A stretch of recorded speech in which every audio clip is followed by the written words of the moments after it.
In the autumn of 1997, 7 children left Millbrook Elementary School in Oregon at exactly 3:15 in the afternoon. By 4:00 that same day, all 7 had vanished without a trace, leaving an entire town paralyzed with grief and an investigation that would haunt law enforcement for decades. No bodies were ever found, no witnesses ever came forward, no answers were ever given. But 26 years later, a construction crew breaking ground on a new shopping center would unearth something that would force the town of Millbrook to confront the darkest chapter of its history. Before we begin, if you're drawn to stories of mysteries solved, cold cases reopened, and the relentless pursuit of truth, please subscribe to True Stories Vault and turn on notifications. These stories matter, and your support helps us continue bringing them to light. The October wind carried the scent of rain as it swept through Millbrook, Oregon, bending the evergreens that lined the streets of the small logging town. On October 14, 1997, the children of Millbrook Elementary walked home just as they had every school day for years. They carried backpacks decorated with cartoon characters, lunchboxes still containing half-eaten sandwiches, and permission slips their parents would never sign. 7 children, aged 8 to 11, took their usual routes home that Tuesday afternoon. They lived within a 6-block radius of the school, in a neighborhood where everyone knew everyone, where front doors stayed unlocked, and where children walked freely without fear. By nightfall, all 7 were gone. The initial search involved every able-bodied adult in Millbrook. They combed the woods surrounding the town, dragged the Clearwater River, searched abandoned buildings and mine shafts. The FBI arrived within 48 hours. Search dogs picked up scents that led nowhere. Helicopters with thermal imaging found nothing. The investigation consumed thousands of hours and produced no arrests, no credible suspects, no closure. The families of the missing 7 never stopped searching. They aged in the particular way that grief ages people, their faces etched with permanent lines of sorrow and desperate hope. Some moved away, unable to bear the weight of living in the place where their children had disappeared. Others stayed, maintaining bedrooms frozen in time, certain that one day their children would return. For 26 years, Millbrook carried its dark secret. The town square memorial bore 7 names: Nora Voss, Tyler Chen, Amelia Bradford, Marcus Webb, Sophie Galloway, Jackson Pierce, and Lily Huang. Fresh flowers appeared at the base of the stone monument every week, placed by hands that refused to forget. And then, on a gray morning in March 2023, the earth gave up what it had been hiding. The excavator's hydraulic arm bit into the earth with mechanical precision, peeling back layers of soil and clay as it had for 3 days straight. Rick Donnelly, the site foreman for the new Millbrook Crossing Shopping Center, stood near his trailer with a cup of coffee, watching the progress with satisfaction. They were ahead of schedule, and the weather had cooperated more than expected for early March. The excavator operator, Miguel Santos, had been working construction for 15 years and knew the rhythm of his machine intimately. When the resistance changed suddenly, when the bucket hit something that wasn't rock or root, he felt it immediately in the controls. He raised his hand, signaling for the equipment to shut down. Rick set down his coffee and walked toward the excavator as Miguel climbed down from the cab. The morning air was cold enough to show their breath as they approached the fresh cut in the earth. "Something's down there," Miguel said, pointing to where his bucket had scraped. "Not natural." Rick peered into the excavation. At first, he saw only disturbed soil and the pale gray of concrete. His stomach tightened. Unmarked concrete meant potential environmental issues, old storage tanks, complications that could halt the project for weeks or months. "Probably an old septic system," Rick said, though something about the smoothness of the concrete surface made him uncertain. "Let me get a closer look." He climbed down into the excavation pit, his boots sinking slightly into the loose earth. As he brushed away soil from the concrete surface, his hand encountered something unexpected. A seam, perfectly straight, running perpendicular to the ground. Not a septic tank, not a foundation footer. "Miguel, come down here." Together, they cleared more soil, revealing a concrete wall that descended at least 8 feet into the ground. The wall was too smooth, too deliberately constructed to be anything utilitarian. Rick's throat went dry as they uncovered what appeared to be a corner, then another wall running at a right angle. "This is a room," Miguel said quietly. "Underground." Rick pulled out his phone and called the project manager, then the Millbrook Police Department. Within 20 minutes, the construction site had transformed into a crime scene. Yellow tape cordoned off the excavation area. Police cruisers blocked the entrance. Workers stood in clusters, speaking in low voices as officers established a perimeter. Detective Marcus Sawyer arrived at 10:47 that morning. He was 53 years old, with silver threading through his dark hair and the weathered face of someone who had spent a career seeing things he wished he could forget.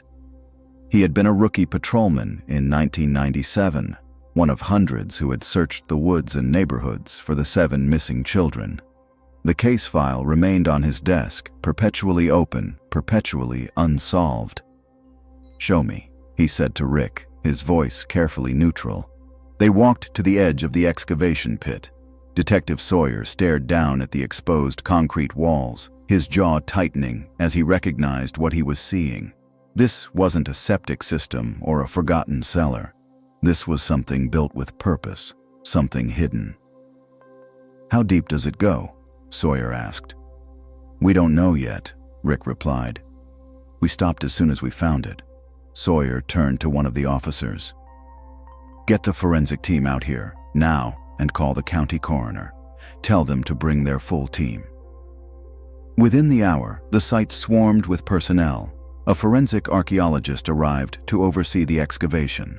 Ground-penetrating radar equipment was brought in to map the full extent of the underground structure. News vans began gathering at the perimeter, their satellite dishes extended toward the sky. By early afternoon, the excavation had revealed the full outline of the structure, a concrete room approximately 20 feet by 30 feet, buried 8 feet below the surface. The concrete walls were 2 feet thick, reinforced with rebar. There was a single entry point, a steel door set into one wall, now rusted and partially collapsed. Detective Sawyer stood at the edge of the pit as workers carefully excavated the soil around the entrance. His hands trembled slightly as he gripped his notebook. He had worked this case for 26 years. He had interviewed hundreds of witnesses, followed countless leads, and never found a single piece of concrete evidence about what had happened to those 7 children. Now, standing above this buried room, he felt the weight of all those years pressing down on him. "We're ready to open it," the forensic archaeologist said, climbing up from the pit. She was a woman in her 40s named Dr. Lisa Hamilton, her face serious behind protective glasses. "But detective, you should prepare yourself. Given the size and construction of this structure and its location relative to the school and the children's route home, there's a strong possibility this is connected to the 1997 disappearances." Sawyer nodded. He had already made that connection. The construction site was located on a vacant lot that, 26 years ago, had been overgrown with blackberry bushes and tall grass. The children's routes home from school would have taken them along the street adjacent to this property. "I want everyone not essential to the forensic process to step back," Sawyer said, his voice carrying across the site. "This is now officially a potential crime scene connected to an active missing persons investigation." A hush fell over the gathered personnel as the excavation team descended into the pit with cutting equipment. The rusted steel door had swollen in its frame over the decades, wedged tight by moisture and corrosion. It took nearly an hour to cut through the hinges and pry the door free. The smell that emerged from the opening was stale and earthy, the scent of a place that had been sealed for a very long time. Dr. Hamilton entered first with a flashlight, followed by 2 forensic technicians carrying lights and cameras.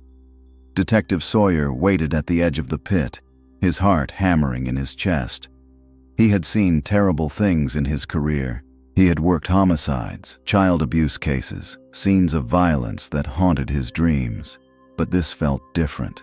This felt like standing on the edge of an answer he had been seeking for more than half his life. Dr. Hamilton emerged from the structure 15 minutes later. Her face was pale, and when she looked up at Detective Sawyer, he saw something in her eyes that made his blood run cold. "You need to see this," she said quietly, "and you need to call those families, all 7 of them." Elena Voss stood in her kitchen staring at the wall calendar without really seeing it.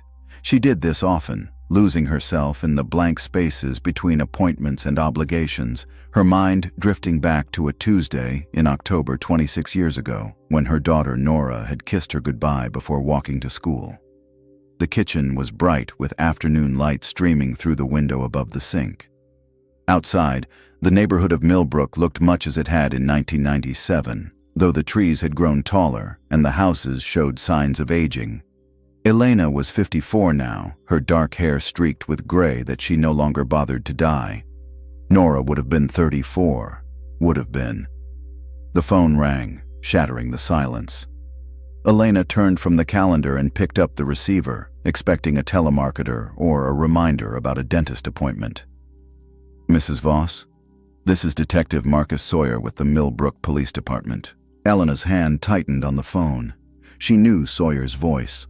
Over the years, he had called periodically with updates that usually amounted to nothing. She had learned to brace herself for these calls, to not allow hope to surge too quickly. "Yes, Detective." "Mrs. Voss, I need you to come to the police station as soon as possible. We've made a discovery, and I need to speak with you in person." Something in his tone made Elena's legs weaken. She sank into the nearest chair. "What kind of discovery?" "I'd prefer to explain when you arrive. Are you able to drive, or should I send a patrol car?" "I can drive." Her voice sounded distant to her own ears. "I'll be there in 15 minutes. She hung up and sat motionless for a moment, staring at her hands. They were shaking. After 26 years of silence, of dead ends and false leads, Detective Sawyer wanted to see her immediately. That could only mean one thing. Elena grabbed her keys and purse and walked to her car with mechanical precision. The drive to the police station passed in a blur. She parked in the visitor lot and walked through the front entrance, where a receptionist immediately recognized her and picked up the phone. Detective Sawyer appeared within moments. His face was drawn, and Elena noticed he had aged since the last time she had seen him. They all had aged, marked by the thing that had happened to their town. "Mrs. Voss, thank you for coming so quickly. Let's talk in my office." She followed him through the station, past officers who glanced up and then quickly away. Everyone in the department knew who she was. Everyone in town knew the families of the 7 missing children. Sawyer's office was small and cluttered with case files and photographs. He gestured to a chair across from his desk, and Elena sat, her hands folded tightly in her lap. "Mrs. Voss, this morning a construction crew discovered an underground structure on a vacant lot near the old elementary school. The structure appears to have been deliberately built and concealed. We've opened it, and we've found evidence that suggests it's connected to the disappearances in 1997. Elena's breath caught in her chest. What kind of evidence? Sawyer opened a folder on his desk and pulled out a photograph. He turned it toward Elena, and she found herself looking at an image of small items arranged on a white evidence sheet. Even in the photograph, even after 26 years, she recognized them immediately. A pink backpack with a unicorn patch, Nora's backpack, a pair of small sneakers with worn laces, a lunchbox decorated with cartoon characters that Elena had packed every school morning, a blue jacket, size 8, with Nora's name written inside the collar in permanent marker. Elena's vision blurred as tears filled her eyes. She reached toward the photograph with a trembling hand, her fingers stopping just short of touching the image. "These were Nora's," she whispered. "These were my daughter's things." "We found items belonging to all 7 children," Sawyer said gently. The structure appears to have been a holding location. Mrs. Voss, I need to ask you some difficult questions, and I need you to prepare yourself for information that may be very hard to hear." Elena nodded, unable to speak. She had waited 26 years for answers. She had imagined this moment countless times, and yet, now that it was here, she felt unprepared, as if no amount of time could have readied her for this. "Did we find remains?" she asked, her voice barely audible. "We're still processing the scene," Sawyer replied. "But Mrs. Voss, the structure shows signs of habitation. There are remnants of bedding, personal items, and evidence that suggests the children were kept there for a period of time. We're bringing in specialists to analyze everything we've found."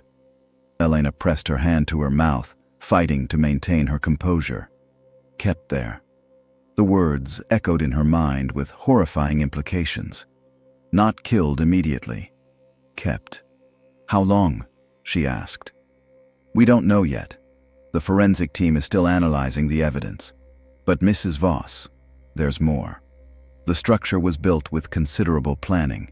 The concrete walls are thick and reinforced. The entrance was designed to be concealed. Whoever constructed this room did so with intention and significant resources. Who could have built something like that without anyone noticing? That's what we're investigating. The property has changed hands several times since 1997.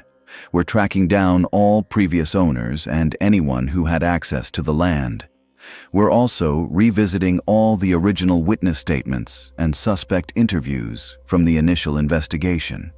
Elena looked up at him, her eyes red, but her voice steady. "You think someone from town did this? Someone we knew?" Sawyer met her gaze without flinching. The location of the structure, the fact that 7 children could be taken in broad daylight without any witnesses, the level of planning involved. All of it points to someone familiar with Millbrook, someone who knew the children's roots home, and someone with the means and opportunity to build an underground room without attracting attention. The implications settled over Elena like a cold weight. Someone from their town, someone they had likely encountered, someone who might have attended the memorials and vigils had done this to their children. "I need you to understand something, Mrs. Voss," Sawyer continued, leaning forward in his chair. "This investigation is going to bring up a lot of painful memories. The media is already gathering outside the construction site. By tomorrow, this story will be national news. Your privacy is going to be compromised, and you're going to be asked questions by reporters who won't be sensitive to what you've been through." "I don't care about the media," Elena said, her voice hardening. "I care about finding out what happened to Nora.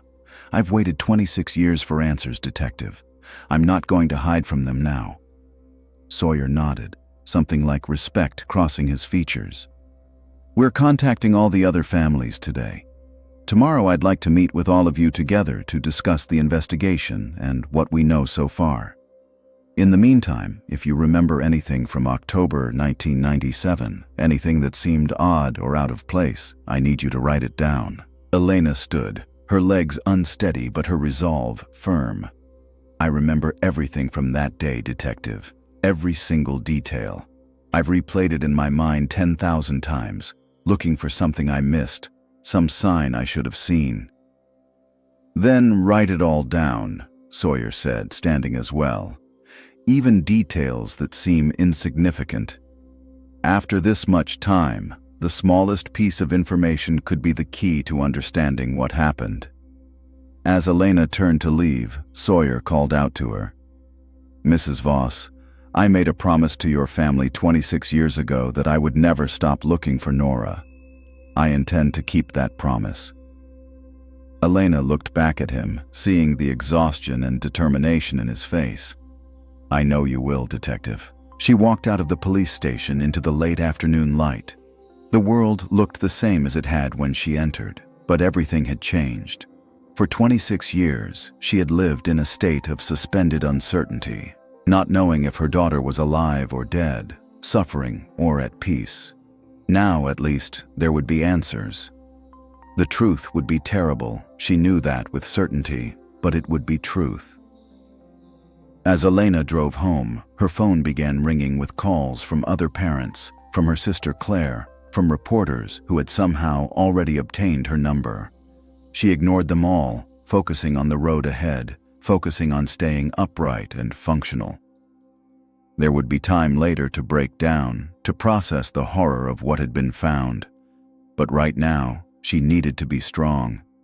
She needed to be strong for Nora.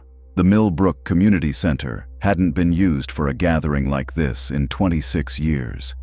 Detective Sawyer stood at the front of the main hall, watching as the families of the 7 missing children arrived in clusters, their faces marked by the same mixture of dread and desperate hope he had seen on Elena Voss the day before. The room was arranged with chairs in a semicircle, coffee and water on a side table that no one touched. Sawyer had requested that only immediate family members attend this initial briefing before the media circus descended fully upon the town. Already, news vans lined Main Street, and reporters had camped outside the police station, shouting questions at anyone who entered or exited. Thomas and Patricia Chen arrived first, holding hands with the grip of 2 people who had survived a shipwreck together.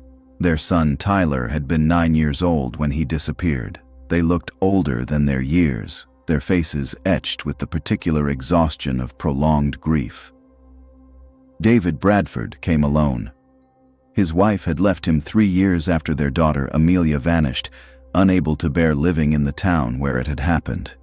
He worked as an accountant now, his life reduced to numbers and routines that required no emotional investment. Margaret Webb arrived with her elderly mother. Her husband Marcus, the boy not the detective, had been her only child. She had never remarried, never tried to have another child. How could she, when Marcus might still be out there somewhere, waiting for her to find him? Robert and Sharon Galloway entered quietly, their movements synchronized after decades of shared sorrow. Their daughter Sophie had been the youngest of the 7, only 8 years old. Sharon still wore a locket around her neck that contained Sophie's school picture. Elena Voss came with her sister Claire, who had moved back to Millbrook after the discovery to support her. Elena's husband had died 5 years ago from a heart attack, the stress of losing Nora having taken a physical toll that eventually claimed his life. The Pierce family arrived last. Andrew Pierce had been divorced from his wife when their son Jackson disappeared, and the tragedy had cemented that separation. He lived alone now in a small apartment downtown, working night shifts at the lumber mill so he wouldn't have to see the places Jackson used to play. Finally, there were the Huangs. Michael and Susan had been immigrants who had worked hard to build a life in Millbrook, only to have it shattered when their daughter Lily vanished. They sat together near the back, their faces carefully composed, though their clasped hands betrayed their tension. Detective Sawyer waited until everyone was seated before he began. The room fell silent, except for the soft sound of someone crying quietly in the back row. "Thank you all for coming," Sawyer said, his voice steady despite the emotion he felt. "I know this has been an incredibly difficult 2 days for all of you. I've asked you here because you deserve to hear the details of what we've found directly from the investigation team before the media distorts or sensationalizes the information." He clicked a button on his laptop, and a photograph appeared on the screen behind him. An aerial view of the excavation site, showing the rectangular outline of the underground structure. As most of you already know, a construction crew discovered a concealed underground room on Tuesday morning. The room is approximately 20 feet by 30 feet, built with reinforced concrete walls 2 feet thick. It's located on what was, in 1997, a vacant lot approximately 3 blocks from Millbrook Elementary School. The families stared at the image, their faces reflecting the horror of seeing the place where their children had been held. "We've been processing the scene for 2 days now," Sawyer continued. "What we've found indicates that all 7 children were brought to this location on October 14, 1997. We've recovered personal items belonging to each child, backpacks, clothing, school supplies, and other belongings that you'll be asked to identify formally in the coming days." Patricia Chen raised a trembling hand. Were they kept there the whole time?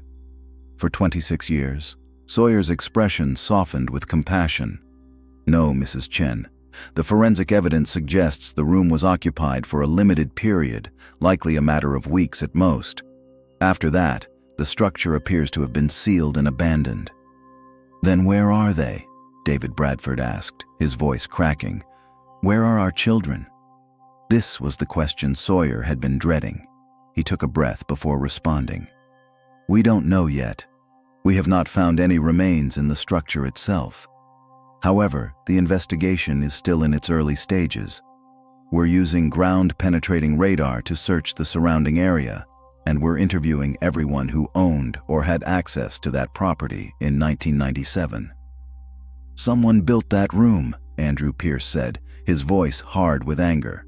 Someone in this town built an underground prison and took our kids. Who was it? That's what we're working to determine, Sawyer replied. The construction of that room would have required significant time, resources, and privacy. We're examining property records going back 10 years before the disappearances. We're also revisiting everyone who was interviewed during the original investigation. Elena Voss stood, her face pale but composed. Detective, I need to know. Do you believe our children are still alive? The room went completely silent. This was the question that lived in all their hearts, the terrible uncertainty that had defined their lives for 26 years. Sawyer met Elena's eyes directly. Mrs. Voss, I have to be honest with you. The likelihood of the children being alive after this much time is extremely small. However, until we have definitive evidence either way, we're treating this as both a missing persons investigation and a potential homicide investigation. Margaret Webb made a small sound of anguish, and her mother wrapped an arm around her shoulders. Sharon Galloway pressed her face into her husband's shoulder, her body shaking with silent sobs. What we need from all of you, Sawyer continued gently, is your cooperation in revisiting that time period. I know it's painful, but I need you to think back to the weeks and months before the disappearances. Did you notice anyone taking an unusual interest in your children? Were there any strangers in the neighborhood? Any construction or delivery vehicles that seemed out of place? Any neighbors or acquaintances whose behavior seemed odd in retrospect? Thomas Chen spoke up, his voice strained. We went over all of this 26 years ago. We told the police everything we could remember. I understand, Mr. Chen, but sometimes time provides perspective. Details that seemed insignificant then might take on new meaning now. Also, with the discovery of the underground structure, we're looking at the case from a different angle. The person who did this had resources, construction knowledge, and the ability to move 7 children without being noticed. That narrows our suspect pool considerably. Robert Galloway stood, his face flushed with barely controlled rage. You're telling us that someone we know, someone who maybe shopped at the same stores and sent their kids to the same school, built a dungeon and took our children? And you didn't catch them then, and you might not catch them now? Mr. Galloway, I understand your anger, Sawyer said evenly. But I need you to trust that we're doing everything in our power to solve this case. The technology and forensic capabilities we have now are far beyond what we had in 1997.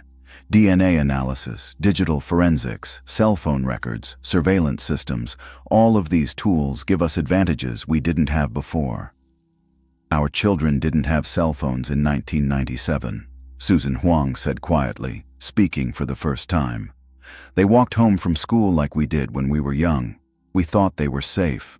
Her words hung in the air, a reminder of the innocence that had been shattered that October day.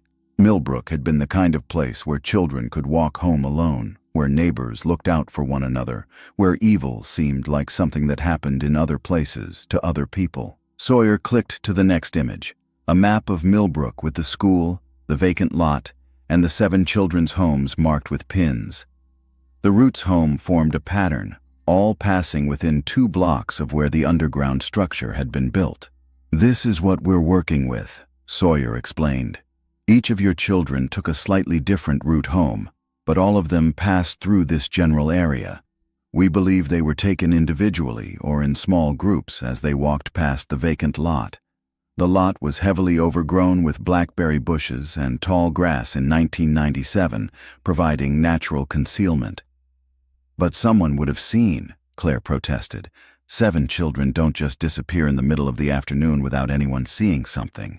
That's what we thought in 1997, Sawyer agreed. And yet, despite hundreds of interviews, we never found a single credible witness who saw anything unusual that day, which suggests the perpetrator was either extremely lucky or extremely careful, possibly both. Elena stood again, her voice stronger now. "What do you need from us, detective? What can we do to help find answers?" Sawyer looked at her with gratitude. "Go through your old photographs, home videos, anything from that time period. Look at the backgrounds of the images. Sometimes cameras capture things we don't notice in the moment. I also need you to make lists of anyone who had unusual access to your children, coaches, teachers, neighbors who frequently interacted with them, anyone who might have been building rapport or trust." "You think it was someone who groomed them," Margaret Webb said, her voice hollow. "Someone they trusted." "It's a possibility we have to consider. 7 children wouldn't all willingly go with a stranger. But if it was someone they recognized, someone who seemed safe, they might not have resisted." The meeting continued for another hour as Sawyer outlined the investigation plan and answered questions. By the time the families began to leave, the afternoon light was fading outside the community center windows. They departed in the same quiet clusters they had arrived in, bound together by shared trauma and a renewed, terrible hope that answers might finally be found. Sawyer watched them go, then turned to his laptop and began compiling his notes. On his desk was a copy of the original case file from 1997, its pages yellowed and worn from repeated reading. Somewhere in those pages, or in the new evidence from the underground structure, was the key to understanding what had happened. He just had to find it before the trail went cold again. The following morning, Detective Sawyer stood in the evidence room at the police station, surrounded by plastic bins containing items recovered from the underground structure. Each bin was labeled with a child's name, and inside were the heartbreaking remnants of interrupted lives. School folders with homework never completed, jackets that would never be outgrown, shoes that had taken their last steps 26 years ago. Dr. Lisa Hamilton, the forensic archaeologist, worked alongside him, carefully cataloging each item with precise notes and photographs. She was methodical in her approach, treating each object with the reverence it deserved. "The preservation is remarkable," she said, lifting a notebook from Amelia Bradford's bin. "The concrete structure kept moisture out, and the sealed environment prevented significant decay. We're able to extract usable DNA from many of these items." Sawyer picked up a small toy car from Tyler Chen's belongings. The red paint had faded, but he could still see the careful detail of the miniature vehicle. According to the case file, Tyler had been obsessed with cars, able to identify makes and models from a remarkable distance. "What else have your people found?" Sawyer asked, setting the toy car down gently. Dr. Hamilton pulled out her tablet and swiped through several images. "We've identified multiple fingerprints throughout the structure. Most belong to the children. We've matched them to prints taken from items in their homes during the original investigation. But there are also several unidentified prints, including a complete set on the interior door handle and on what appears to have been a water container. Can you get a match?" "We're running them through every database we have access to. AFIS, military records, employment databases for jobs requiring fingerprinting. If this person has ever been printed for any reason, we'll find them." Sawyer felt a surge of hope. In 1997, fingerprint analysis had been far more limited. Digital databases were in their infancy, and cross-referencing prints across multiple jurisdictions was a time-consuming manual process. Now, with integrated systems and advanced algorithms, a match could be found in hours rather than weeks. "What about DNA? We've collected samples from various surfaces: hair follicles, skin cells, traces of saliva on what appears to have been a drinking cup. The DNA will take longer to process, but we should have preliminary results within a week.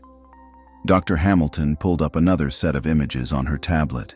These showed the interior of the underground structure in detail: concrete walls, a single bulb socket in the ceiling, remnants of thin mattresses on the floor, and a bucket in the corner that Sawyer preferred not to think about. The structure was built to hold people, Dr. Hamilton said, her voice professional despite the grim subject matter. These scratches on the walls, the children made these. You can see where small fingers tried to dig into the concrete.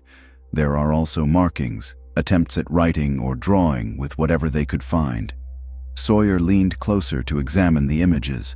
Among the scratches, he could make out crude letters and shapes. One section showed what appeared to be a child's attempt at writing "help" in reversed letters, as if they had been lying down while making the marks. Can we determine how long they were held there? Based on the biological evidence and the condition of the items, I'd estimate somewhere between 2 and 6 weeks. The food remnants we found, mostly wrappers from packaged snacks and dried fruit, suggest whoever held them there provided minimal sustenance. There's also evidence of a portable toilet that was emptied periodically. The clinical details painted a picture that made Sawyer's chest tighten. 7 children, trapped in darkness, terrified and confused, not understanding why this was happening to them. He had to force himself to maintain professional detachment, to focus on the evidence rather than the horror it represented. "What about the entrance?" he asked. "How was it concealed?" "That's interesting," Dr. Hamilton said, swiping to a new set of images. The entrance was covered with a steel plate that was then buried under approximately 2 feet of soil and disguised with natural vegetation. But here's what's significant. The steel plate had a locking mechanism that could only be operated from the outside. Once sealed, there was no way to open it from inside the structure. So once the children were placed inside and the door was locked, they had no possibility of escape. None whatsoever. This was designed as a holding cell, not a living space. Whoever built it intended to keep people confined temporarily. Sawyer's phone buzzed with an incoming call. He glanced at the screen and saw it was Officer Janet Reeves, who was leading the property record investigation. "Sawyer," he answered. "Detective, I've got something you need to see. I'm in your office." He thanked Dr. Hamilton and made his way through the station to his office, where Officer Reeves sat at his desk with a laptop open and several file folders spread out before her. She was 32 years old, sharp and thorough, and had volunteered to work overtime on the case. "Tell me you found something," Sawyer said, closing the door behind him. "The property where the structure was built has an interesting history," Reeves began, turning the laptop toward him. In 1997, it was owned by a woman named Judith Brennan. She was 78 years old at the time and had owned the lot since 1963. She lived alone in a house 2 streets over and used the lot primarily for storage. Was she investigated in 1997? Briefly. Officers interviewed her as part of the neighborhood canvass. She said she hadn't seen or heard anything unusual. She died in 2003, and the property went to her nephew, Graham Brennan, who still owns it. Have we talked to Graham Brennan? That's where it gets interesting. Graham Brennan lives in Seattle and has lived there since 1995. He hired a property management company to handle the lot after his aunt died, and according to their records, the lot has remained vacant except for periodic maintenance to keep the vegetation under control. Sawyer frowned. So if Graham Brennan wasn't here in 1997 and his aunt was elderly and living alone, who had access to the property?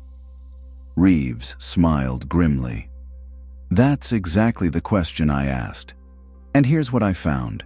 In the county permit records, there's an application from 1994 for a residential garage to be built on that lot. The application was filed by Judith Brennan, but it lists a contractor who would be doing the work.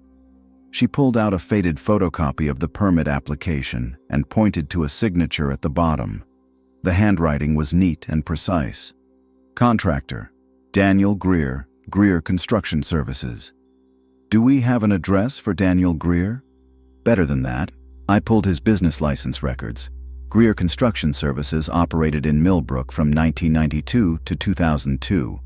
The business address was 1847 Oak Ridge Road, which is a residential property. I also pulled his driver's license photo from the DMV records. She turned the laptop again, and Sawyer found himself looking at the face of a man in his mid-40s. Daniel Greer had brown hair, an unremarkable face, and eyes that revealed nothing in the flat light of the DMV photograph. "Where is he now?" Sawyer asked. "That's the problem. Daniel Greer closed his business in 2002 and left Millbrook. I've been trying to track him through employment records, tax filings, anything that might show where he went. So far, I'm coming up empty. It's like he disappeared." Sawyer stared at the photograph, his mind racing through possibilities. A contractor would have the skills and resources to build an underground structure. He would have legitimate reasons to be working on the property, so his presence wouldn't arouse suspicion. He would have access to concrete, rebar, construction equipment, everything needed to create that hidden room. "What about the garage?" Sawyer asked. "The permit was for a garage. Was it ever built?" Reeves shook her head. According to the county records, the permit expired without any construction being completed. Judith Brennan never followed up on it. Because Daniel Greer used the permit as cover to build something else entirely. He had legitimate access to the property, legitimate reason to be bringing in construction materials and equipment, and no one would question him because he was a known local contractor working on an approved project. "That's what I'm thinking," Reeves agreed. "But here's another detail that bothers me. I looked into Greer's background before he came to Millbrook. He moved here in 1992 from Northern California. Before that, there's almost no record of him. No previous business licenses, no property ownership, nothing that establishes a clear history." "You think Daniel Greer might not be his real name?" "I think Daniel Greer was very careful about creating a specific identity and keeping his past hidden. And 5 years after the children disappeared, he vanished just as carefully." Sawyer pulled out his phone and dialed the number for the FBI field office in Portland. If Daniel Greer had crossed state lines, if he had a criminal history under another name, the federal resources might be able to track him down. While he waited for the call to connect, he looked again at the photograph of Daniel Greer. Was this the face of the person who had taken 7 children? The man who had built a concrete prison and sealed those children inside? The face revealed nothing, as bland and ordinary as 1,000 other faces. But somewhere, Daniel Greer was still out there. And if he was alive, Sawyer was going to find him. FBI Special Agent Caroline Torres arrived in Millbrook on a Thursday morning, 3 days after the discovery of the underground structure. She was 41 years old, with sharp features and the efficient manner of someone who had spent 15 years hunting predators. Her specialty was child abduction cases, particularly those involving organized offenders who planned their crimes with methodical precision.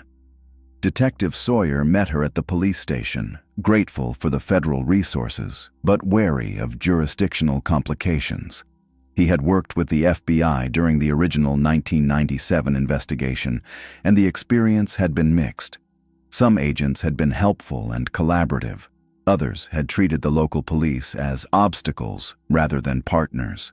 Torres proved to be refreshingly direct. She shook Sawyer's hand firmly and got straight to business. "I've read the case file on the flight here. Daniel Greer is not who he claimed to be." They settled into Sawyer's office, and Torres opened her laptop, pulling up a series of documents and photographs. The Daniel Greer who operated in Millbrook from 1992 to 2002 has a social security number that was issued in 1991 to a person born in 1949, driver's license issued in Oregon in 1992, business license issued the same year. Before that, nothing. "Identity theft?" Sawyer asked. "More sophisticated than that. The real Daniel Greer, born in 1949, died in a car accident in Nevada in 1985. Our suspect obtained a copy of the death certificate and used it to create a new identity. This was easier to do in the early 90s, before databases were interconnected and digital verification became standard. Torres pulled up a photograph from the DMV records, the same one Sawyer had seen before. This man built a completely new identity using a dead person's information. That level of planning suggests he had something to hide. We ran his fingerprints through our systems, the ones we have from his business license application, and got no matches, which means either he's never been arrested, or he's been very careful to avoid leaving prints in situations where they might be recorded. "What about facial recognition?" Sawyer asked. "Can we run his photograph through databases of known offenders?" "We're doing that now, but it's a slow process. The photo is from 1992, over 30 years ago. People's faces change significantly over that time period. We're using age progression software to estimate what he might look like now, but it's not an exact science." Sawyer leaned back in his chair, frustration building. "So we have a ghost, a man who appeared in Millbrook with a stolen identity, operated here for 10 years, took 7 children, and then vanished without a trace." "Not quite without a trace," Torres corrected. "Disappearing completely is harder than people think. He had to go somewhere. He had to eat, sleep, find work or income. He left Millbrook in 2002, which means he's been out there for 21 years. People who disappear usually make mistakes eventually. They contact old friends, revisit familiar places, fall back into old patterns." "Unless they're dead," Sawyer said. "It's possible, but my instinct says this person is still alive." The level of control and planning demonstrated in the 1997 abductions suggests someone who's careful and patient. Those personality traits don't usually lead to self-destructive behavior. Torres pulled up another document on her screen. "I've also been looking at similar cases nationwide, cases involving multiple child abductions in small towns, cases with underground structures or concealed holding locations. There are 3 cases that share some similarities with yours." She displayed a map of the United States with 3 locations marked. In 1989, 4 children disappeared from a town in Montana over a 2-week period. An underground root cellar was discovered on an abandoned property, but the children were never found. In 2003, 3 teenagers vanished from a community in northern Idaho. A concealed storm shelter was found on private land, again with evidence of temporary habitation, but no victims. And in 2011, 5 children went missing from a town in eastern Washington. No underground structure was found in that case, but the pattern of disappearances was similar. All taken during afternoon hours, all within a concentrated geographic area, no witnesses. Sawyer studied the map, his pulse quickening. "You think these cases are connected?" "I think it's worth investigating. The Montana case happened before Daniel Greer appeared in Millbrook. The Idaho case happened a year after he left. The Washington case is more recent, but the methodology is similar. If this is the same perpetrator, we're looking at someone who's been operating for over 30 years, targeting small communities and children within a specific age range." "What age range?" 8 to 12 years old. Prepubescent, but old enough to be somewhat independent. Old enough to walk home from school alone, but young enough to potentially trust an adult authority figure." The description matched the 7 children from Millbrook perfectly. Nora Voss had been 9, Tyler Chen had been 9, Amelia Bradford had been 10, Marcus Webb had been 11, Sophie Galloway had been 8, Jackson Pierce had been 10, Lily Huang had been 8. "If you're right," Sawyer said slowly, "if this person has been taking children for 30 years, where are the bodies? You don't keep children alive for decades, so where are they?" Torres's expression darkened. "That's the question that keeps me up at night, Detective. In most serial abduction cases, we find remains eventually. Shallow graves, remote dump sites, concealed locations. But in these cases, I've shown you, including yours, we have almost no physical evidence of what happened to the victims after they were taken." "Almost no evidence," Sawyer repeated. "But some evidence?" In the Montana case, searchers found bone fragments in a quarry 15 miles from where the children were held. The fragments were too deteriorated for positive identification, but they were consistent with human remains of the approximate age of the victims. In the Idaho case, nothing has been found. Those 3 teenagers are still officially listed as missing. Sawyer felt his stomach turn. You're saying this person might have a method of disposal that's extremely effective, something that leaves little to no trace. I'm saying we need to expand the search area around your underground structure. Ground-penetrating radar, cadaver dogs, excavation of any suspicious sites within a reasonable radius. If the children were moved from that structure to another location, we need to find where they were taken. A knock on the door interrupted them. Officer Reeves entered, her face flushed with the urgency of new information. Detective Agent Torres, you need to hear this. We just interviewed Graham Brennan, Judith Brennan's nephew. He remembered something about Daniel Greer. They followed Reeves to the conference room, where Graham Brennan sat with a cup of coffee, looking uncomfortable. He was in his late 50s, with thinning hair and the soft build of someone who worked behind a desk.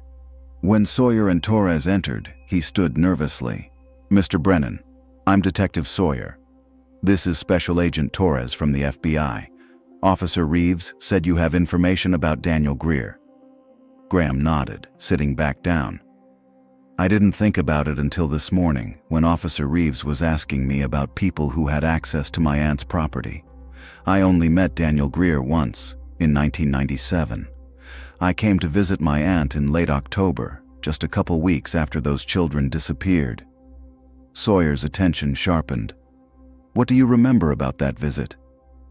My aunt was upset about the missing children. Everyone in town was.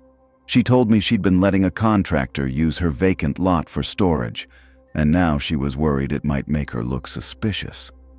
She said the police had already talked to her, but she wanted to end the arrangement with the contractor. Did she end it? Torres asked. She tried. I was there when she called him to tell him he needed to remove his equipment from her property. He came by that same day to talk to her. I answered the door. Graham paused, his hands trembling slightly as he lifted his coffee cup. This is the part I didn't remember until today. When I opened the door, Daniel Greer was standing there with a little girl. The room went completely silent. Sawyer exchanged a glance with Torres before asking carefully, "Can you describe the girl?" She was small, maybe 8 or 9 years old, Asian features. She had long dark hair and she was wearing a pink jacket. Greer introduced her as his daughter. He said her name was Annie, and she was staying with him for a while because her mother was sick. Torres pulled out her tablet and navigated to a photograph. She turned it toward Graham. "Is this the girl you saw?" Graham stared at the image of Lily Huang, taken from her school photo just weeks before she disappeared. His face went pale. "Yes, that's her. I'm certain of it." "What happened next?" Sawyer asked, his voice tight with controlled emotion. "My aunt told Greer he needed to clear his things from her property within the week. He was very polite about it, said he understood completely and would take care of it right away. The little girl didn't say anything the whole time. She just stood next to him, holding his hand. I remember thinking she looked tired, like she wasn't feeling well." "Did your aunt ever mention seeing Greer or the girl again?" Graham shook his head. "Not that I recall. I went back to Seattle the next day. When I talked to my aunt on the phone over the next few months, she never brought it up. I don't think I ever thought about it again until today." After Graham Brennan left, Sawyer and Torres stood in the conference room, processing what they had learned. 2 weeks after Lily Huang disappeared, Daniel Greer had brought her to Judith Brennan's house, in public, introducing her as his daughter. "He was hiding her in plain sight," Torres said, her voice filled with cold anger. "Presenting her as a relative, someone he had a legitimate reason to have with him. Anyone who saw them would just think she was his daughter visiting." "But why bring her to see Judith Brennan?" Sawyer asked. That was a risk. Because he was supremely confident. He had successfully taken 7 children without being caught. He had built an underground prison without anyone noticing. In his mind, he was untouchable. Bringing Lily to that meeting was his way of proving it, even if only to himself. Sawyer walked to the window, looking out at the town of Millbrook. Somewhere out there in 1997, Daniel Greer had walked these same streets with Lily Huang, a stolen child, and no one had recognized her. No one had seen through his deception. If Lily was still alive 2 weeks after the abduction, Sawyer said slowly, what about the others? How long did he keep them? That's what we need to find out, Torres replied. And we need to find out what he did with them when he was finished. The words hung in the air, heavy with terrible implications. Daniel Greer had taken 7 children. He had kept them in an underground structure for weeks. And then, one by one, those children had disappeared from that concrete room, taken somewhere else, to fates that remained unknown. But now they had a witness who had seen one of the children alive weeks after the abduction. It was the first real breakthrough in the case, the first piece of evidence that suggested a timeline, a sequence of events. If they could trace Daniel Greer's movements during those weeks in October and November 1997, they might finally understand what had happened to the 7 missing children. The cadaver dogs arrived at dawn on Friday morning. Detective Sawyer stood at the perimeter of the expanded search area, watching as handlers led German Shepherds and Belgian Malinois through the woods surrounding the underground structure. The dogs had been trained to detect the scent of human decomposition, even decades old, even buried deep beneath soil and vegetation. Agent Torres stood beside him, her breath forming clouds in the cold morning air. The search teams had divided the area into a grid pattern, with each section marked by orange flags. The dogs would cover every inch of ground within a 2-mile radius of the structure, searching for any indication of burial sites. How long will this take? Sawyer asked. Days, maybe weeks. The terrain is rough, and we're covering a lot of ground. But if there's anything to find, these dogs will find it. They watched as one of the dogs, a German Shepherd named Ranger, suddenly stopped and began pawing at the ground near a cluster of cedar trees. His handler called out, and the team leader marked the location with a red flag. Within minutes, a forensic team was excavating the site, carefully removing layers of soil and leaf litter. Sawyer's phone rang. It was Officer Reeves. Detective, we've got something from the fingerprint analysis. Can you come back to the station? He drove back to Millbrook with Torres, his mind cycling through possibilities. A fingerprint match would give them a real identity for Daniel Greer, a name that might lead to arrest records, known associates, family members who could be interviewed. At the station, Reeves had set up in the conference room with multiple screens displaying fingerprint analysis results. We got a hit, she said as soon as they entered. One of the fingerprints from the underground structure matches a set in the military database. She pulled up 2 side-by-side images, the fingerprint from the structure and its match. The prints belonged to a man named Kenneth Vance, who served in the Army from 1969 to 1972. He was stationed at Fort Lewis in Washington State and received an honorable discharge. Kenneth Vance, Torres repeated, pulling out her tablet to search databases. Date of birth? September 12, 1948. That would make him 49 years old in 1997, which matches the approximate age of Daniel Greer based on the driver's license photo. Torres found records quickly. Kenneth Vance had an address in Tacoma, Washington in the 1970s and early 1980s. He worked construction jobs, some commercial roofing, concrete work. Then, in 1985, he dropped off the radar. No tax filings, no employment records, nothing. The same year the real Daniel Greer died in Nevada, Sawyer noted. Kenneth Vance was preparing to disappear and create a new identity. There's more, Reeves continued. I found a police report from 1984, filed in Tacoma. A 12-year-old girl named Rebecca Sutton reported that a man tried to lure her into his van by saying he was looking for his lost dog. She described the man as being in his mid-30s with brown hair and a friendly smile. She provided enough details for a sketch, and patrol officers identified the van as belonging to Kenneth Vance. Reeves displayed the incident report and the sketch. Even allowing for the limitations of a child's description and police artist interpretation, the face in the sketch bore a resemblance to the DMV photograph of Daniel Greer. "Was Vance arrested?" Torres asked. "No. Officers went to his address to question him, but he had already moved.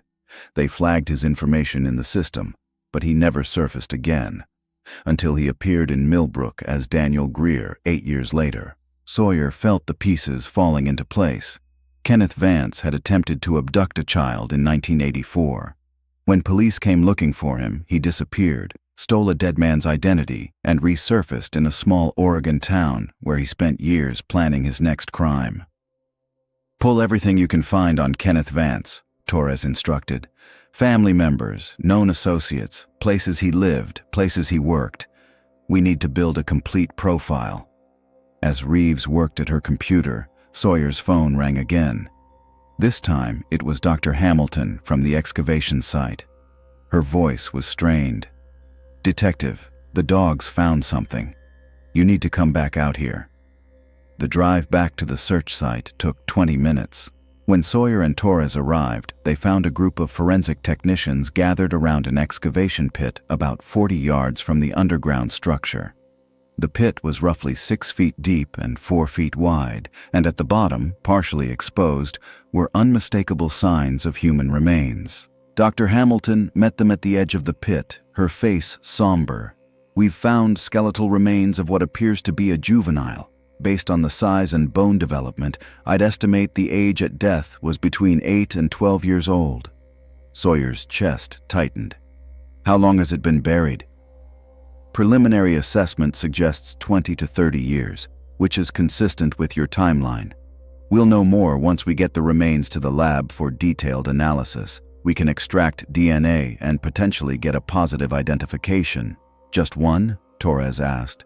"The dogs only found one burial site so far, but the dogs are still searching. If there are more, we'll find them." Over the next 3 hours, as Sawyer and Torres waited at the site, the cadaver dogs located 2 more areas of interest. Both were marked with red flags for excavation. By late afternoon, forensic teams had confirmed the presence of remains in both locations.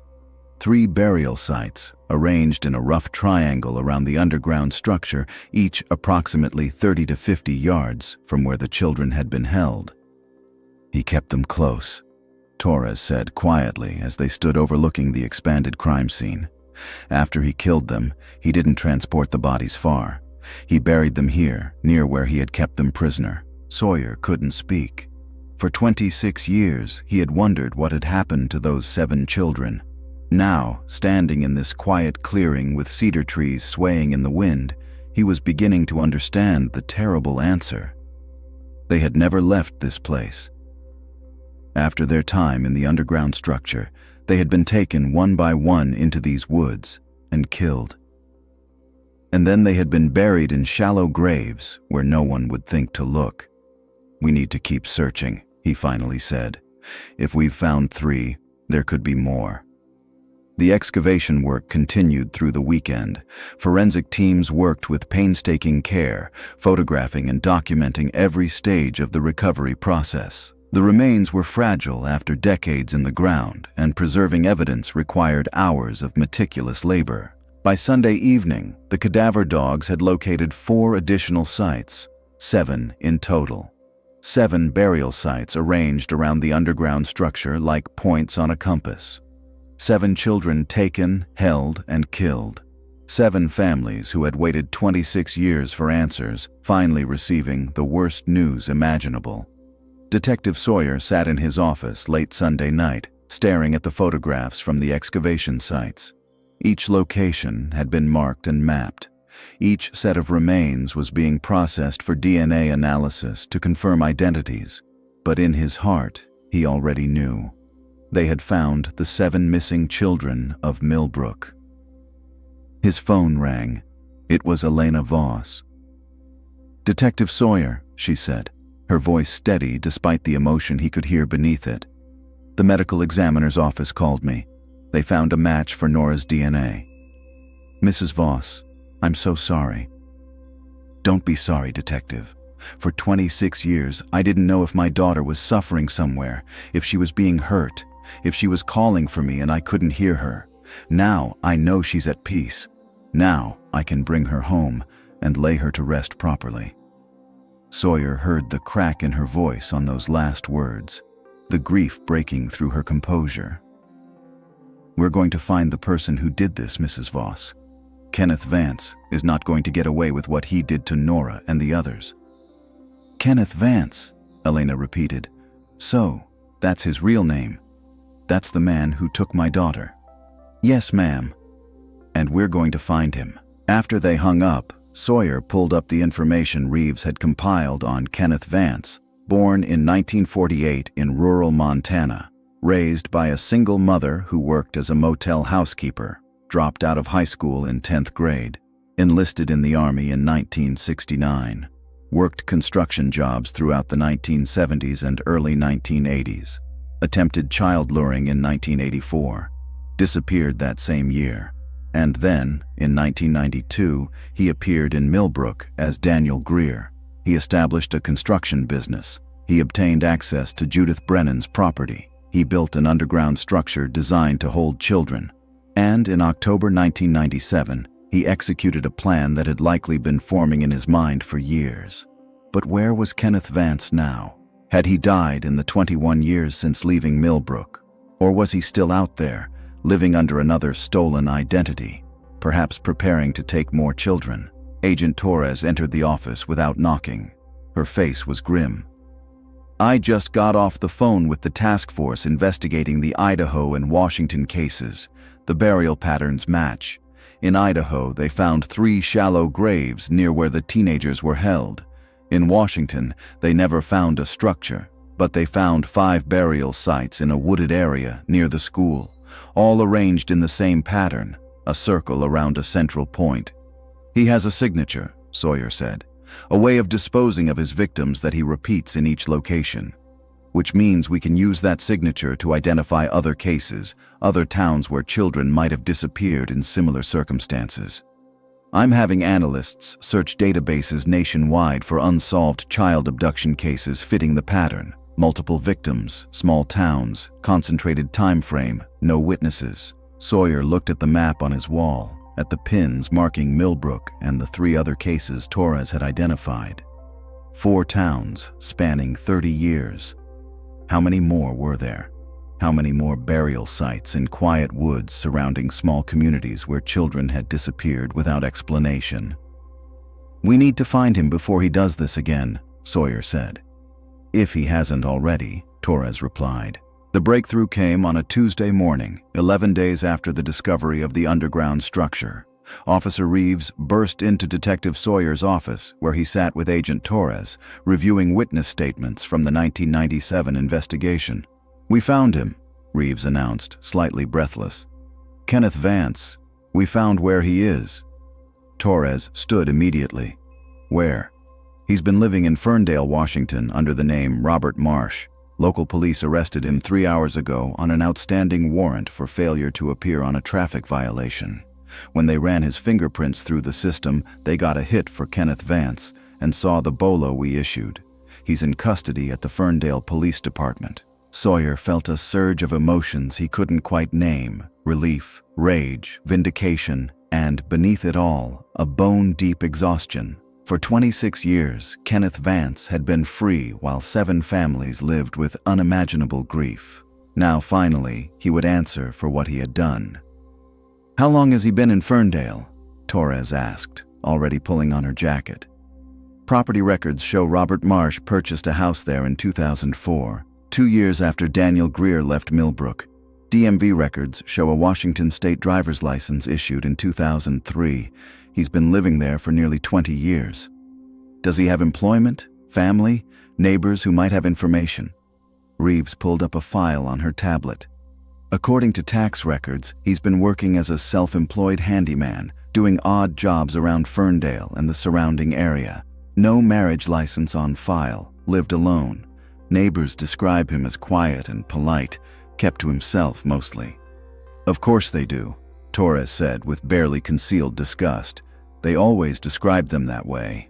Quiet, polite, kept to himself. No one ever suspects the friendly handyman. Within the hour, Sawyer and Torres were driving north toward Washington State. The journey took 4 hours, time Sawyer spent reviewing everything they knew about Kenneth Vance and mentally preparing for the interrogation ahead. He had interviewed countless suspects over his career, but this was different. This was personal in a way few cases had ever been. They arrived at the Ferndale Police Department in mid-afternoon. Chief Patricia Kendall met them in the lobby, a woman in her 50s with graying hair, pulled back in a tight bun, and the no-nonsense demeanor of someone who had worked small-town law enforcement for decades.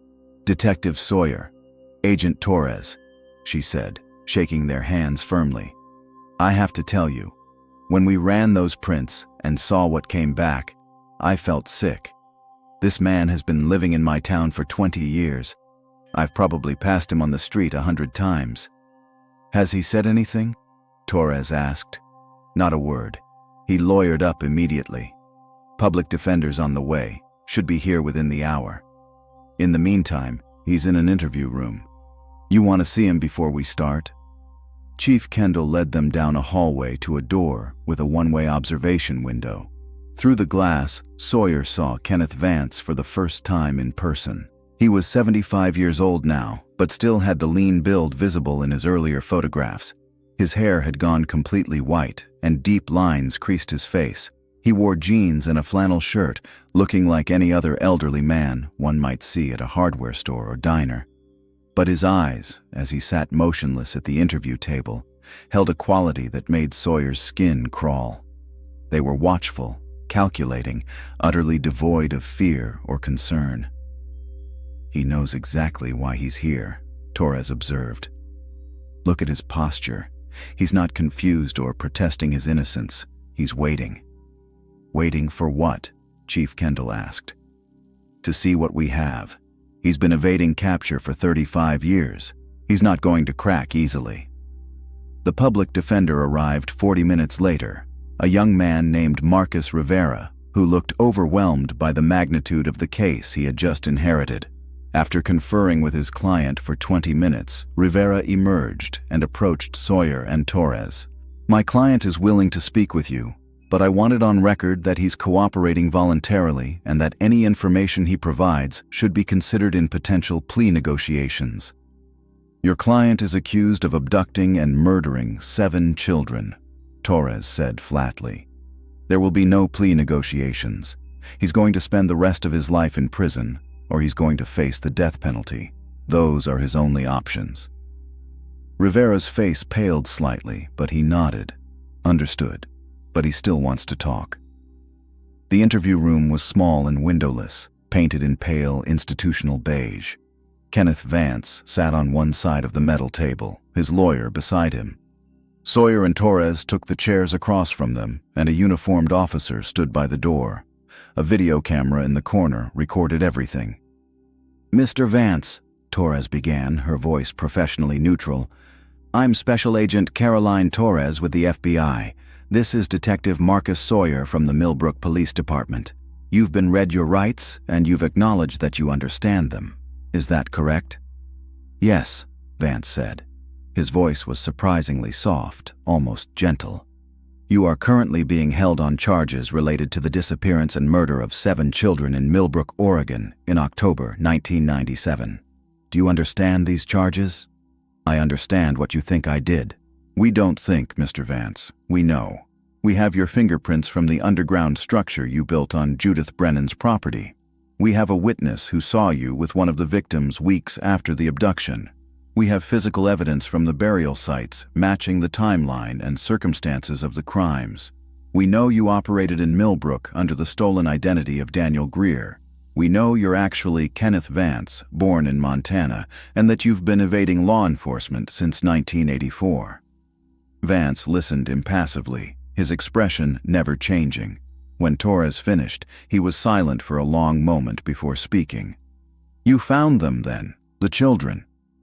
The casual way he said it, as if discussing items misplaced rather than murdered victims, made Sawyer's hands clench beneath the table. He forced himself to remain calm, to not give Vance the satisfaction of seeing his rage. "Yes, we found them. 7 children buried in the woods. Nora Voss, Tyler Chen, Amelia Bradford, Marcus Webb, Sophie Galloway, Jackson Pierce, and Lily Huang. Children who trusted you, who you lured into that structure you built." "They didn't trust me," Vance corrected, his tone almost conversational. "Children don't trust strangers anymore, not like they used to. I had to take them one at a time, had to be careful about it." "How did you do it?" Torres asked. "How did you take 7 children without anyone seeing?" Vance tilted his head slightly, as if considering whether to answer. His lawyer started to object, but Vance held up a hand. "I want to tell them. I've carried this alone for a long time. Maybe it's time someone else knew." He leaned back in his chair, his eyes distant, as if seeing the events of 26 years ago playing out before him. "The lot was overgrown, like you said. The entrance to the structure was hidden in the blackberry bushes. I watched the children for weeks, learned their routes home, their schedules. I knew which ones were likely to walk alone and which ones traveled in groups." "So you targeted the ones who were alone," Sawyer said, his voice tight. "Efficiency," Vance replied simply. "The first one was the Pierce boy, Jackson. He always walked a route that took him past the lot. I called to him from the bushes, told him I needed help finding my dog. When he came close enough, I grabbed him and pulled him through the entrance. I had the door open and ready. He was inside and locked in before he could even scream." The clinical way Vance described the abduction made Sawyer's stomach turn. This was how Jackson Pierce's life had ended. Lured by a false story about a lost dog, dragged into darkness by a monster who had planned every detail. "The others followed the same pattern over the next 2 hours," Vance continued. "Most of them I took individually. The Huang girl and the Bradford girl walked together, so I had to take them both at once. That was more complicated, but I managed." "You took 7 children in the span of 2 hours?" Torres asked, her voice carefully neutral despite the horror of what she was hearing. "Children are easy to overpower when you know what you're doing. They're trusting and they're small. Once they were inside the structure, they couldn't escape. The walls were too thick for anyone to hear them scream." "How long did you keep them there?" Sawyer asked. Vance's expression shifted slightly, something that might have been satisfaction crossing his features. 6 weeks. I kept them for 6 weeks. The timeline matched what forensic analysis had suggested, but hearing it confirmed made the reality even more horrifying. 6 weeks of terror for those children, locked in darkness, not understanding why this was happening to them. "What did you do to them during those 6 weeks?" Torres pressed. "I kept them fed and watered. Made sure they didn't die from neglect. That wasn't the point." "What was the point?" Sawyer demanded, unable to keep the anger from his voice. Vance looked at him directly for the first time, and Sawyer saw something in those pale eyes that chilled him to his core. Not madness, not rage, but a cold, empty void where normal human emotion should have been. "Control," Vance said simply. "Complete control over another human being. The power to decide whether they live or die, whether they feel comfort or fear. That's what it was about. That's what it's always been about." "And when you were done playing your sick games," Torres asked, "what then?" "I ended it, one at a time, spaced out over the 6 weeks. I would take one of them from the structure, tell the others I was letting them go home. I'd walk them into the woods, and I'd strangle them until they stopped breathing. Then I'd bury them and return to the others." The matter-of-fact delivery made the confession even more disturbing. Vance showed no remorse, no emotion whatsoever. He might as well have been describing routine maintenance tasks. "The Huang girl was last," he continued. "I kept her an extra week after the others were gone. She was the smallest, the most frightened. I liked watching her hope fade day by day." Sawyer couldn't contain himself any longer. He stood abruptly, his chair scraping against the floor. "You're a monster. You took innocent children and terrorized them for weeks before murdering them. You destroyed 7 families, tore apart an entire community, and you feel nothing." Vance regarded him calmly. "I feel satisfaction, detective. I feel the satisfaction of having done something most people can only fantasize about. I took those children. I controlled every aspect of their final weeks, and then I ended their lives. And I did it perfectly. You only found me because of random chance, a traffic ticket I forgot about. Otherwise, I'd still be free." "But you're not free," Torres said, leaning forward. "You're going to spend the rest of your life in a cell, just like those children spent their final weeks in your structure. Except you won't have the mercy of death after 6 weeks. You'll rot in prison for decades, perhaps," Vance said, unmoved. "But I had my years. I had my time doing what I wanted. That's more than most people can say." The interview continued for 3 more hours, with Vance providing details about the abductions, the time the children spent in captivity, and their murders. He showed them, on a map, exactly where each child had been buried. He described the construction of the underground structure, confirming that he had used the garage permit as cover for his actual work. He even admitted to the earlier cases in Montana, Idaho, and Washington, providing details that only the perpetrator would know. By the time they finished, Sawyer felt physically ill. He had spent his career confronting evil in its various forms, but Kenneth Vance represented something beyond ordinary criminality. This was a predator who had refined his methods over decades, who felt no remorse or guilt, who viewed children as objects to be controlled and discarded. As they left the interview room, Chief Kendall approached them. "I've been watching from observation. I've never seen anything like that. He's confessing to everything." "He's proud of what he did," Torres replied, her voice hollow. In his mind, he accomplished something remarkable. Getting caught doesn't diminish that pride. "Will the confession hold up in court?" Chief Kendall asked. His lawyer was present, and he was properly Mirandized. "The confession is solid. Between that and the physical evidence, conviction is certain. He'll never see freedom again." Sawyer walked outside the police station, needing air, needing to be away from the building that held Kenneth Vance. The late afternoon sun was setting, casting long shadows across the parking lot. He pulled out his phone and called Elena Voss. "Mrs. Voss, we found him. Kenneth Vance is in custody, and he's confessed to everything. He's going to prison for the rest of his life." He heard her break down on the other end of the line, 26 years of grief and uncertainty finally releasing in deep, wrenching sobs. He waited, saying nothing, letting her feel what she needed to feel. "Thank you," she finally said, her voice thick with tears. "Thank you for never giving up on Nora. Thank you for finding the truth." "I'm just sorry it took so long," Sawyer replied. "But you found it. That's what matters. We can finally lay our children to rest, knowing that justice has been served." As Sawyer hung up, Torres joined him outside. They stood in silence for a moment, watching the sun dip toward the horizon. "There will be others," Torres said quietly. "Other cases we don't know about yet. Vance operated for over 30 years. The 4 cases we've identified can't be all of them." "We'll find them," Sawyer said. "However long it takes, we'll find every victim and bring them home to their families."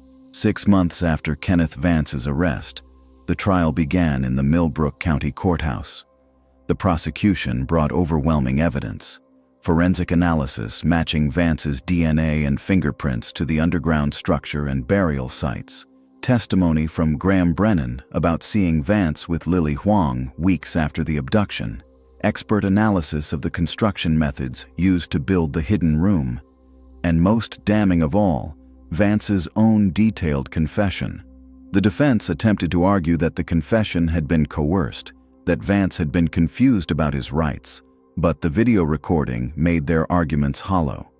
Kenneth Vance had spoken clearly and voluntarily, providing details no one else could have known. Detective Sawyer attended every day of the trial, sitting in the gallery with the families of the victims.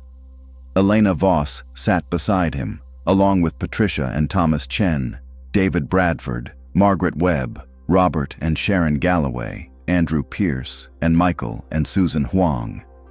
They listened as prosecutors described what had been done to their children, fighting tears as crime scene photographs were shown to the jury, holding each other when the medical examiner testified about cause of death. Kenneth Vance showed no emotion throughout the proceedings. He sat at the defense table in an orange jumpsuit, his expression blank, occasionally whispering to his lawyer, but never showing remorse or distress. When asked if he wished to testify in his own defense, he declined. The jury deliberated for less than 4 hours. When they returned, the forewoman read the verdict: guilty on all counts. 7 counts of first-degree murder, 7 counts of kidnapping, multiple counts of abuse of a corpse. The families wept as each guilty verdict was read, relief and grief mixing in their tears. At sentencing, the judge allowed victim impact statements. One by one, the families stood and faced Kenneth Vance, telling him what he had taken from them, how his actions had destroyed their lives, how they had spent decades wondering and hoping and grieving. Elena Voss spoke last. She approached the microphone with a photograph of Nora, taken just days before the abduction. She held it up so everyone in the courtroom could see. "This is my daughter Nora," she said, her voice steady despite the tears running down her face. She was 9 years old. She loved reading and gymnastics and strawberry ice cream. She wanted to be a teacher when she grew up. She was kind and funny and so full of life. Elena turned to face Vance directly. "You took her from me. You took 6 weeks of terror and pain from her before you killed her. You took 26 years of my life, wondering what had happened, hoping against hope that she was still alive somewhere. You took my husband, who died from a broken heart because he couldn't bear losing our daughter. You took everything." Vance stared back at her with empty eyes, his expression unchanged. "But you didn't win," Elena continued, her voice strengthening. "Because we found you. Because my daughter's memory lives on in everyone who loved her. Because you will spend the rest of your miserable life in a cell, forgotten and alone, while Nora is remembered with love." She placed Nora's photograph on the prosecutor's table and returned to her seat. The courtroom was silent, except for the sound of muffled crying. The judge, a stern woman in her 60s named Patricia Morrison, addressed Vance directly. "Mr. Vance, in my 30 years on the bench, I have never encountered such a calculated and remorseless display of evil. You preyed upon innocent children. You terrorized them for weeks before murdering them. You showed no mercy then, and you show no remorse now. This court will show you none in return." She sentenced him to 7 consecutive life sentences without possibility of parole, plus an additional 140 years on the other charges. Kenneth Vance would die in prison, just as Agent Torres had promised. As guards led Vance from the courtroom, he glanced once at the families seated in the gallery. His expression remained blank, but something in his eyes suggested satisfaction, as if even now, even after being caught and convicted, he took pleasure in the pain he had caused. After the sentencing, the families gathered outside the courthouse where a memorial had been placed for the 7 children. Fresh flowers covered the ground around photographs of Nora, Tyler, Amelia, Marcus, Sophie, Jackson, and Lily. News cameras captured the moment as Detective Sawyer stood with the families, his arm around Elena Voss, finally able to offer the closure they had sought for so long. "Is it really over?" Patricia Chen asked, her voice barely audible. "The legal part is over," Sawyer replied. "But the healing? That takes time. As much time as you need." In the weeks that followed, the remains of the 7 children were released to their families. Funeral services were held, each one attended by hundreds of Millbrook residents who had never forgotten the tragedy. The children were finally laid to rest in proper graves, their headstones bearing their names, birth dates, and the shared date they were taken, October 14, 1997. Agent Torres continued investigating other cases that might be linked to Kenneth Vance. She identified 3 additional towns where children had disappeared under similar circumstances, and in each case, She found evidence that someone matching Vance's description had been present in the community at the time. More underground structures were found. More burial sites were excavated. More families received terrible answers to questions that had haunted them for decades. By the end of the investigation, Kenneth Vance was linked to 23 child murders across 7 states, spanning 35 years.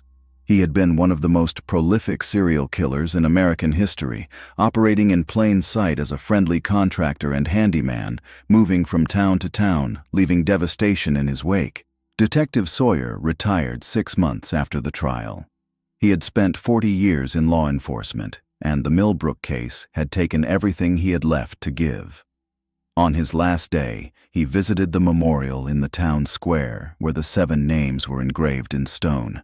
Someone had left fresh flowers that morning, as they did every week, keeping the memory of the children alive. Elena Voss found him there, standing quietly before the memorial. "Detective Sawyer," she said, "I heard you were retiring." "It's time," he replied. "Time to let someone else carry the weight. You gave us answers, Detective. You gave us justice. That's more than we had for 26 years. They stood together in comfortable silence, 2 people bound by tragedy and the long pursuit of truth. The autumn wind rustled the leaves of the surrounding trees, and somewhere in the distance, children laughed as they played, their voices a reminder that life continued even after the darkest chapters. "Do you think he felt anything at all?" Elena asked. "Any remorse or guilt?" Sawyer considered the question. He had spent hours with Kenneth Vance, had looked into those empty eyes, and heard that flat, emotionless voice describe unspeakable acts. "No," he said honestly. "I don't think he's capable of feeling those things. He's fundamentally broken in a way that can't be fixed." "Then I pity him," Elena said, surprising Sawyer, "because he'll never know what it means to truly love someone, to be connected to another person. He lived his whole life empty and alone, even when he was surrounded by his victims. That's its own kind of hell." She placed a single white rose at the base of the memorial, her fingers lingering on Nora's name. "Thank you, Detective, for everything." As she walked away, Sawyer remained at the memorial a while longer. The case was solved, justice had been served, and Kenneth Vance would never harm another child. But the scars remained, carried by families and a community that had been forever changed by what happened on an October afternoon in 1997. The 7 children of Millbrook would not be forgotten. Their names were engraved in stone, their memories preserved in the hearts of those who loved them. And somewhere in a maximum security prison, Kenneth Vance sat alone in a cell, his legacy not the power and control he had craved, but the suffering he had caused and the lives he had destroyed. In the end, that was all that remained of him. A name associated with evil, a cautionary tale, a reminder of the darkness that can hide behind ordinary faces in ordinary towns. But the children were more than their deaths. They were Nora's love of reading, Tyler's fascination with cars, Amelia's bright smile, Marcus's sense of humor, Sophie's gentle kindness, Jackson's adventurous spirit, and Lily's quiet intelligence. Those were the memories that would endure long after Kenneth Vance was forgotten in the footnotes of criminal history. 5 years after the trial, on a cool October morning, the town of Millbrook held its annual remembrance ceremony at the memorial in the town square. The 7 names engraved in stone were now accompanied by a larger monument, a bronze sculpture of 7 children standing in a circle, holding hands, their faces turned toward the sky. Elena Voss stood before the monument with the other families, now bound together not just by tragedy, but by the years of healing they had walked through together. They met monthly for support group sessions, and many had become close friends, understanding each other's grief in ways no one else could. The ceremony was simple: readings of poetry, words of remembrance, a moment of silence. But it served its purpose, ensuring that the children were honored and remembered as more than victims. They were celebrated for the joy they had brought to their families during their brief lives. After the ceremony, Elena returned home to find a letter waiting in her mailbox. It bore no return address, and for a moment she hesitated, remembering the disturbing letters that had arrived in the years immediately after the disappearances, from people claiming to know where Nora was or offering false hope for profit. But something about this envelope felt different. She opened it carefully and pulled out a single sheet of paper with handwriting she didn't recognize. "Dear Mrs. Voss," the letter began. "My name is Dr. Sarah Chen, and I am a child psychologist specializing in trauma recovery. I wanted to write to you because your daughter Nora inspired me to pursue this career. I was 10 years old in 1997, living 2 towns over from Millbrook. When Nora and the other children disappeared, it affected me deeply. I couldn't understand how something so terrible could happen to children who were just walking home from school, doing something I did every day. As I grew older, I realized I wanted to help children who had experienced trauma, to be someone who could offer support and healing. I completed my doctorate 2 years ago and now work with children who have survived abuse and violence. Every child I help, I think of Nora and the others, and I feel like I'm honoring their memory by making the world a little safer, a little kinder for vulnerable children. I wanted you to know that your daughter's life mattered, and that even though she was taken too soon, she continues to make a difference. Thank you for your strength and courage. You have been an inspiration to me and many others." Elena read the letter 3 times, tears streaming down her face. Then she carefully folded it and placed it in the special box where she kept Nora's most precious belongings. Her favorite hair ribbon, a friendship bracelet, a drawing she had made of their family. This was how Nora's memory lived on, not in the darkness of how she died, but in the light she had brought to the world during her 9 years, and the inspiration she continued to provide to those who remembered her. Detective Sawyer, now fully retired, spent his days volunteering with a national organization dedicated to solving cold cases involving missing children. He traveled to small towns across the country, offering his expertise to local law enforcement agencies struggling with unsolved disappearances. The Millbrook case had taught him that answers could be found decades later, that families deserved closure no matter how much time had passed. Agent Torres continued her work with the FBI, but the Millbrook case had changed her approach. She pushed for better databases, improved communication between jurisdictions, and enhanced training for officers responding to child abduction cases. She became a leading voice in the development of protocols designed to catch predators like Kenneth Vance before they could claim multiple victims. Kenneth Vance himself rarely appeared in the news anymore. He remained in prison, denied all appeals, spending 23 hours a day in his cell. He had been attacked twice by other inmates who learned what he had done, and now he was kept in protective segregation for his own safety. The power and control he had once wielded over his victims had been replaced by absolute powerlessness, dependent on guards for every aspect of his daily existence. The families of Millbrook moved forward with their lives, carrying their grief, but no longer defined by it. Patricia Chen opened a foundation in Tyler's name that provided scholarships for aspiring engineers. David Bradford remarried and became a foster parent, offering a home to children who needed stability and love. Margaret Webb wrote a book about her experience, hoping to help other parents of missing children navigate their grief. Andrew Pierce became an advocate for safer walking routes for children, working with schools to establish buddy systems and designated safe houses where children could go if they felt threatened. Michael and Susan Huang established a community center that offered free tutoring and after-school programs, ensuring children had safe places to go in the hours between school dismissal and their parents' return from work. And Elena Voss continued her weekly visits to the memorial, placing fresh flowers at Nora's name, speaking to her daughter as if she were still present. In a way, she was. The love Elena felt for Nora hadn't diminished with time or even death. It remained as strong as it had been on that October morning in 1997 when she had kissed her daughter goodbye before school. "I miss you every day," Elena said to the engraved name. "But I know you're at peace now, and I promise I'll keep living, keep finding joy, keep making the world better in the ways I can. That's how I honor you, sweetheart, by living fully, the way you would have wanted to live." The autumn wind carried her words away, rustling the leaves of the surrounding trees. Above, the sky was clear and blue, the kind of perfect October day that Nora had loved. And in that moment, Elena felt something she hadn't felt in years, genuine hope for the future, gratitude for the 9 years she had been blessed to be Nora's mother, and the peace that comes from finally knowing the truth. The 7 children of Millbrook would never be forgotten.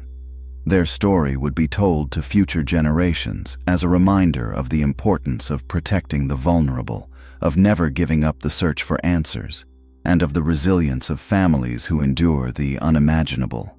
They had been taken too soon, their lives cut short by evil.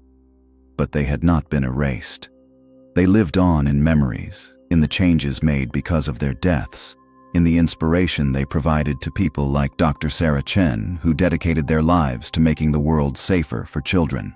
And on quiet October mornings, when the wind whispered through the town square and flowers appeared at the memorial, the 7 children were remembered not as victims, but as beloved sons and daughters who had brought joy and light to all who knew them.